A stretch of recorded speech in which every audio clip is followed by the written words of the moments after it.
Boy, oh boy, I tell you, we got a lot of gaming news coming out, don't we? My God. So I'm sure that a lot of you are like me, and you're like, yeah, that about tracks. That seems about right. Some of you might be like, but no. Yeah.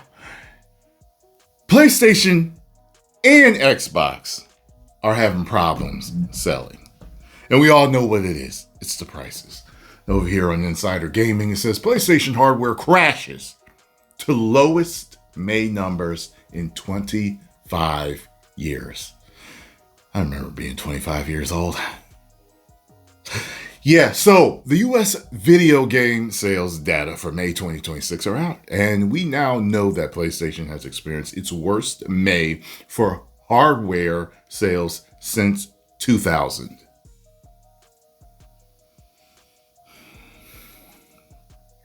Since 2000. What year did the PlayStation come out? I can't. What year? What year did the PS1 come out?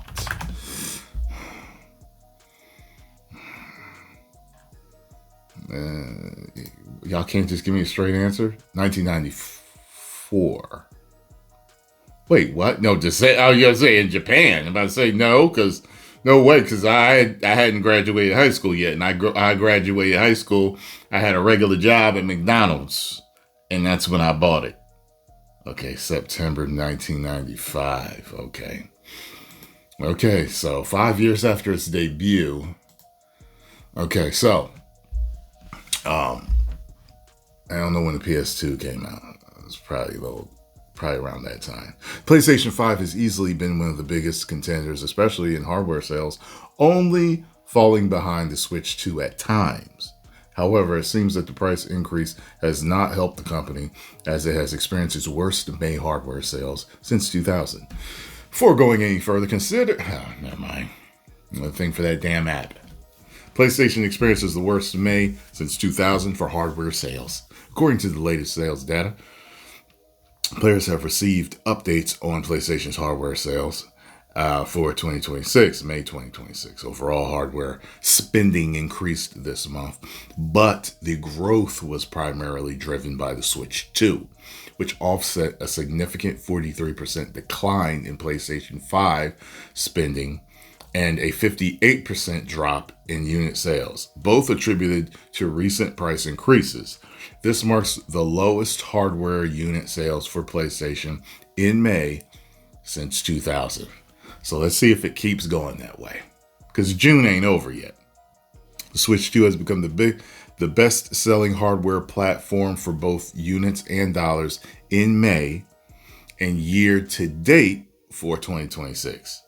The PlayStation 5 ranks second in both measures and time periods. The sudden dip in unit sales for PlayStation hardware is due to the latest price increases. Duh, we all know that, don't we?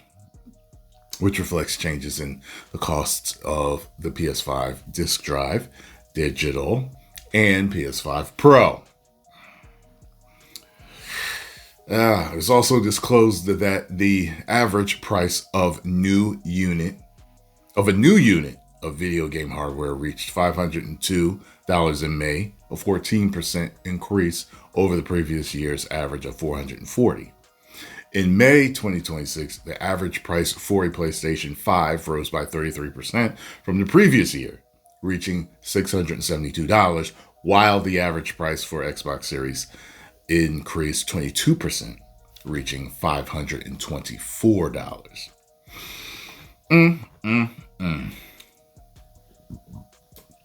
You know, it's kind of funny. You know, it's a dog eat dog world out there, even with them, because, you know, a lot of all these big companies, they all know each other. A lot of them are all buddies, and a lot of these heads, they all party in the Hamptons together and vacation in Maldives together and hang with the president and other politicians and something. But they ain't giving nobody a break. Now, you always get a break kind of like if you buy things in bulk, so I guess they're getting a break there, but they ain't giving them no break for nothing. And consoles are already sold at a loss. So, for those of you that don't know what that means, it basically means that they don't make money when they sell you a console. They make them cheap enough for the layman, the regular man, the working man to buy it without it hopefully being too much of a stretch to his budget, so that he will eventually buy multiple games for his children, and they make up the money lost through software over years and years and years and years and years. I'm saying almost like a subscription in a way, even though it's not a subscription. But you're paying for games over and over and over again throughout the years, So, and that can go on for years. So depending on how much you game, it's worth it to sell it at a loss. But now, it's just they can't. To them, they don't feel that they can even sell it for as low as they originally did. It would be too harmful to them, budget-wise. Now, I don't claim to know all the numbers for running a gaming studio or a giant conglomerate like Sony or whatever. I don't, know how to run a corporation. However, it makes me wonder how much they could sell them for, considering the billions upon billions upon billions upon billions that they actually bring in from video games. Makes me wonder. There's what you're willing to and what you can. There's a difference. You know what I mean? Just like what you're willing to take a loss on versus what you can without destroying your company. You know what I'm saying?